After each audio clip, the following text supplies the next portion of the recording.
Hi, Internet. I'm not your attorney without a signed contract and without payment of my fees.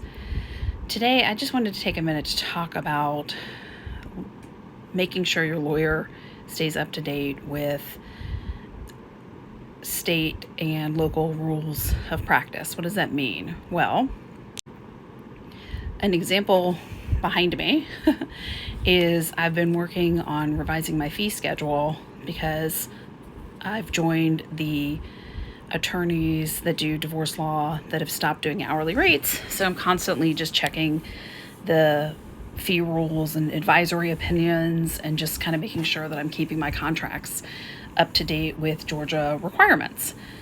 And so one of the things is you definitely want to make sure you have an attorney that knows where these requirements exist. Believe it or not, there's some attorneys that wouldn't even know where to find them. And it's always okay to ask questions and make sure that, your attorneys understand their fees. I mean, this is a really important part. It's a part of the trust and the relationship that you have. I'm not sure with other jurisdictions, but I can say that in Georgia, the requirements for how your attorney's charging you, it's listed below right here. Pause to read if you want.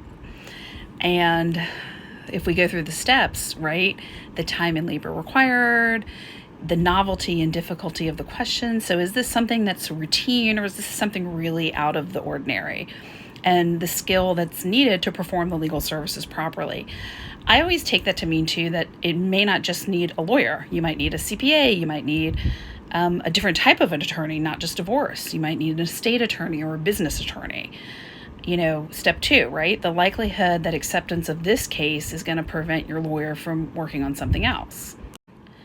That's something that lawyers have to consider when they're taking a case. Is this case going to take up all of my time? Is it going to require me to not take other cases?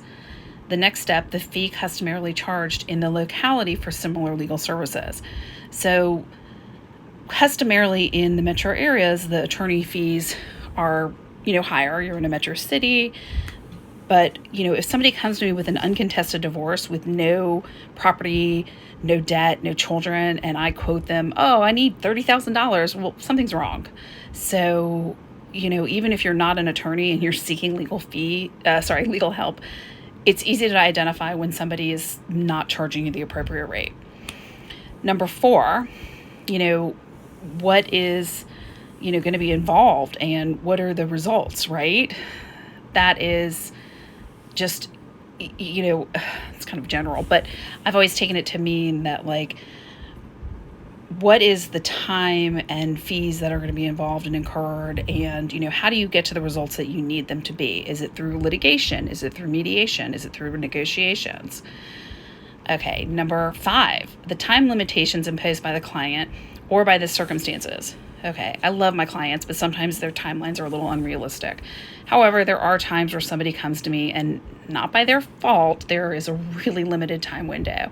And I have to consider that also when I'm doing a fee, right? Like if they're doing a rush job and that means it's going to require more of my attention to get something done faster than normal, goes into consideration when I'm quoting a fee.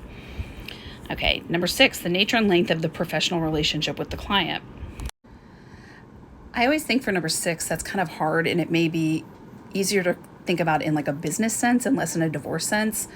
If you've been a business client and you've had a customary fee arrangement, it may be that, that's taken into consideration. I do have clients that come back to me and I'm actually very flattered because most people leave their divorce attorney and never want to see them again.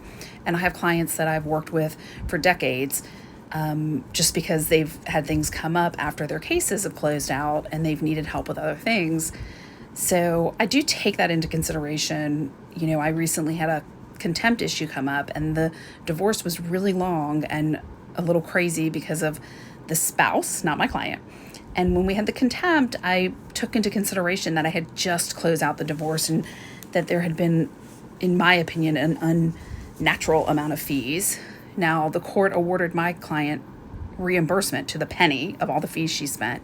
But for the contempt, I thought about that and I set my price a little bit lower and, kind of accordingly with that, just because of the time frame between the divorce and the actual contempt. Okay, number 7, the experience, reputation, and ability of the lawyers performing the services.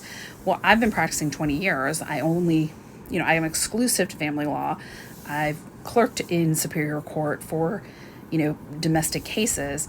So I'm comfortable with the fees that I charge because I think they reflect my experience and reputation and my ability. And, the last thing is interesting. Number 8, if it's fixed or contingent, well, in divorce, you can't do a contingency fee. I think in a contempt, you're allowed to in domestic relations, but that doesn't really, the contingency fee doesn't fit for divorce.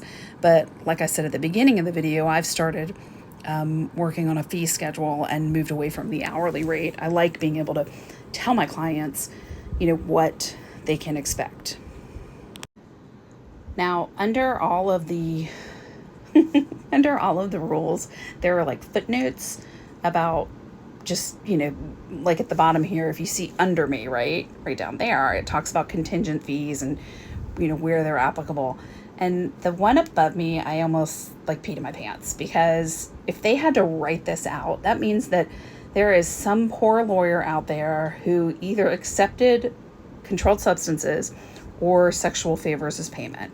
Because in the law, if something is written out, it means it's so horrible. It's horrible. It means that there was some lawyer who completely abused their legal relationship. It's not funny. I'm not laughing at it.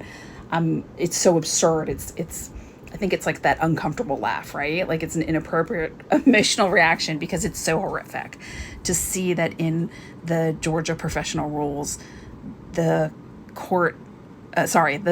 bar had to explicitly say, hey, lawyers, you cannot take fees that are unlawful. And then they give the example, right? Accepting controlled substances or sexual favors. So on that note, as I always say, it is a weird world out there. If your lawyer wants to be paid in drugs or sex, please run. And probably you should report them to the bar for that. And just stay safe, guys. I mean, it is a weird, weird world.